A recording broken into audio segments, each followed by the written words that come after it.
خبر ہے اس حقیقی صنف آہن کی جس نے نظریہ بدلا، نہ پاکستان سے محبت چھوڑی اور پوری زندگی زندان میں گزارنے کو ترجیح دے دی۔ مقبوضہ کشمیر میں پاکستان کا پرچم لہرانا جن کا سنگین جرم ٹھہرا، لیکن اس کی توانا آواز آج بھی سلاخوں کے پیچھے گونجتی نظر آتی ہے۔ یہ ذکر ہے کشمیری رہنما آسیہ اندرابی کا، جنہیں بھارتی عدالت کی جانب سے عمر قید کی سزا دے دی گئی ہے۔ ان کی ساتھیوں کو بھی 30 سال قید کی سزا سنا دی گئی ہے۔ یہ صرف سزا نہیں بلکہ ایک نظریے، ایک جدوجہد کو دبانے کی مذموم بھارتی کوشش ہے۔ آسیہ اندرابی دختران ملت کی بانی ہیں، جنہوں نے 1987 سے کشمیری خواتین کے حقوق اور آزادی کے لیے آواز اٹھائی۔ ان کے شوہر عاشق حسین گزشتہ 32 سال سے جیل میں قید ہیں، جو دنیا کی طویل ترین قید کی علامت بن چکے ہیں۔ یہ وہ خاندان ہے جس نے علم، شعور اور مزاحمت کو ہی اپنی پہچان بنا لیا۔ دنیا بھر میں انسانیت دوست حلقوں نے اس فیصلے کی مذمت کی ہے، مگر سوال یہ ہے کہ انصاف کی آواز کب سنی جائے گی؟ اسی پہ بات کریں گے۔ احتشام الحق صاحب ہمارے ساتھ ہی موجود ہیں۔ احتشام صاحب، ایک توانا آواز، ایک وہ آواز جس نے خواتین کے حقوق کے لیے ہمیشہ بات کی، جو جھکتی ہوئی نظر نہیں آئی، آج اس کو سزا سنا دی گئی ہے۔ اس سے پہلے ان کے جو خاوند ہیں وہ کئی عرصے سے جیل میں قید ہیں۔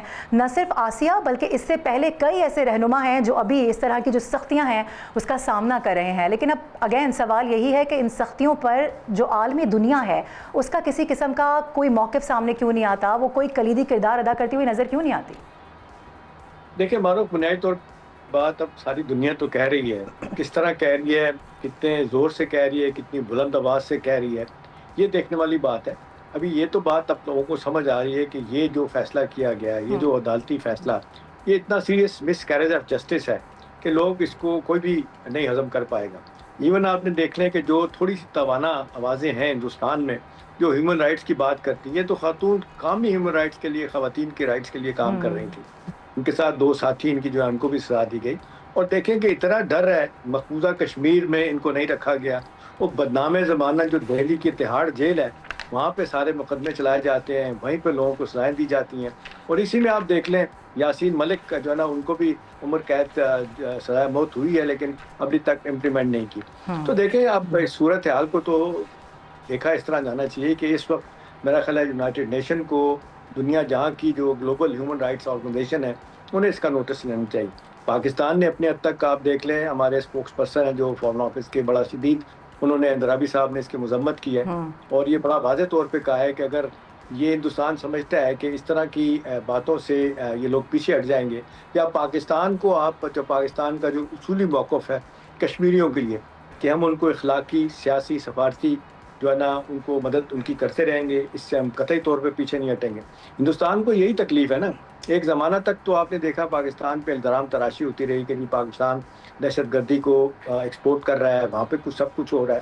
لیکن 2016 کے بعد جو آپ نے دیکھا، برہان وانی ایک ینگ نوجوان کو جس طریقے سے شہید کیا گیا تھا، اس کے واسطے، اس کے لحاظ سے جو اپرائزنگ اتنی آگے چلی گئی ہے، ہندوستان کو اس کو روکنا مشکل ہو گیا۔ لیکن 90 لاکھ کی ٹوٹل آبادی ہے اور اس پہ بھی 7 لاکھ سے زیادہ، کچھ لوگ تو کہتے ہیں 11 لاکھ جو ہے نا وہ فوجی ہندوستان نے اپنے بٹھائے ہوئے ہیں۔ مسلسل ان کی نگہداشت کی جاتی ہے، کوئی وہاں پہ کاروبار کرنے کی اجازت نہیں ہے، کسی کو جانے کی اجازت نہیں ہے۔ New York Time, Washington post کے 2 نمائندے 2 سال پہلے گئے تھے، ان کو جب انہوں نے بڑی ایک ڈیٹیل رپورٹ چھاپی تھی، ان کو انہوں نے اس کے بعد ان کو نکال دیا تھا۔ تو اس وقت صورتحال جس طرف جا رہی ہے تو بڑا واضح طور پہ پتہ چل رہا ہے کہ اس کے بعد اور لوگ سامنے آ جائیں گے۔ جس طرح ایران کی ایک لیڈرشپ جاتی ہے تو دوسری آ جاتی ہے، یہاں پہ بھی ایک مدت سے ہو رہا ہے۔ اور ان کو تکلیف یہی ہے کہ یہ کشمیری اپرائزنگ جو ہے نا، یہ جس طریقے سے اٹھ رہی ہے، اس کو کیسے نہیں روک سکے۔ اس کو روکنے کے لیے باقاعدہ مودی نے تو اسرائیل سے معاہدے کیے ہوئے ہیں۔ آپ نے دیکھا کہ جب پاکستان کے ساتھ پچھلے سال مئی میں لڑائی ہوئی تھی، باقاعدہ اسرائیل کے بندے، مبصرین اور ان کے ایڈوائزر جو ہے نا، وہ سری نگر میں بیٹھے ہوئے تھے اور وہی ریپلیکا کرنے کی کوشش کر رہا ہے مودی، جو انہوں نے کیا ہے۔ اسرائیل نے وہاں پہ مقبوضہ جو علاقے ہیں ان پہ یہودیوں کا بات کر کے وہ ثابت کرنا چاہتا ہے کہ یہ لوگ، یہ تو سارے کے سارے جو یہاں پہ فلسطین میں رہنے والے لوگ ہیں، ان کی میجورٹی جو ہے نا وہ جوش کی ہے۔ لیکن دوسری طرف صورتحال جو ہے اچھی ہے۔ دیکھیں پہلے آوازیں نہیں آتی تھی، اب توانا آوازیں اٹھتی ہیں۔ پہلے سرے سے کوئی معروف کو انٹرنیشنل سطح پہ اس کی کوریج نہیں ہوتی تھی۔ آج بھی آپ دیکھ لیں، بی بی سی مسلسل اس کو رپورٹ کرتا ہے، Wall Street Journal, New York Time, Washington Post. اس کے بعد آپ دیکھ لیں دنیا دان کے اخبارات جو ہے نا، جب ہیومن رائٹس وائلیشن کی بات آتی ہے، سختیوں کی بات آتی ہے، لوگوں کو یہ پتہ چل گیا۔ ایک زمانہ تھا ہندوستان کا معروف بہت پروپیگنڈا تھا، تو پاکستان کے خلاف یہ کہا جاتا تھا یہ سب کچھ پاکستان کر رہا ہے، دہشت گردی پاکستان کی طرف سے ہو رہی ہے۔ اب تو وہ خود کہتے ہیں کہ ہم نے آئرن کلیڈ قسم کی اس طرح کی ہم نے وہاں پہ چیزیں لگا دی ہیں کہ ٹی بھی جو ہے نا وہ مقبوضہ کشمیر نہیں گزر سکتی، اور ویسے بھی ایک مدت سے پاکستان جو ہے نا دنیا کو بتا رہا ہے کہ ہمارا اس تعلق واسطہ کوئی نہیں ہے، اور جتنے بھی فالس فلیگ آپریشن کیے انہوں نے خود ہی کیے اور بعد میں منہ کھانی پڑی۔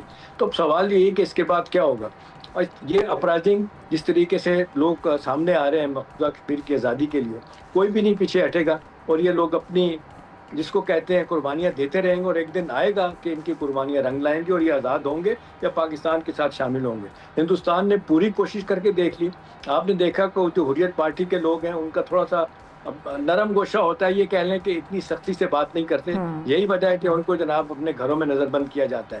یہ جو لوگ ہیں ایکٹیو لوگ ہیں، وہ جو باقاعدہ اس میں آپ دیکھ لیں یاسین ملک ہو، اندرابی ہو، اور محبوبہ مفتی ہو، اس طرح کے لوگ جو ان کو مسلسل سختیوں کا سامنا کرنا پڑ رہا ہے۔ تو آج کی یہ سزا بھی دنیا اس طرح جائے گی، دنیا اس کو دیکھے گی کہ یہ ٹوٹل جھوٹ ہے اور اس میں کوئی انصاف جو ہے نا اس کے تقاضے پورے نہیں کیے گئے، اور نتیجہ تن یہ ہے کہ ان کو یہ کارروائی کرنے پہ انہی پہ کرسم پہ ہوگا۔ اب اگلا سوال اور آخری بات یہ ہے کہ یہ جتنی جوان مرضی کے ساتھ کشمیری جو اس لڑائی کو لڑ رہے ہیں، اور پاکستان جو سفارتی، سیاسی اور اخلاقی ان کی مدد کر رہا ہے، اس پہ ان کو بڑی تکلیف ہے۔ اب تو ساری دنیا بھی کہتی ہے کہ بھئی اب دیکھیں جو لوگ جد و جہد کر رہے ہیں اپنے ذاتی اس کے لیے، آزادی کے لیے، تو یونائٹڈ نیشن کا بھی چارٹر بڑی حد تک یہ بات کہتا ہے کہ جی ٹھیک ہو، ان کو حق ہے کہ اپنے لیے لڑیں، کیونکہ اتنا ظلم ان کے اوپر ہو رہا ہے۔ سبسکرائب کریں اور بیل دبائیں تاکہ کوئی خبر رہ نہ جائے۔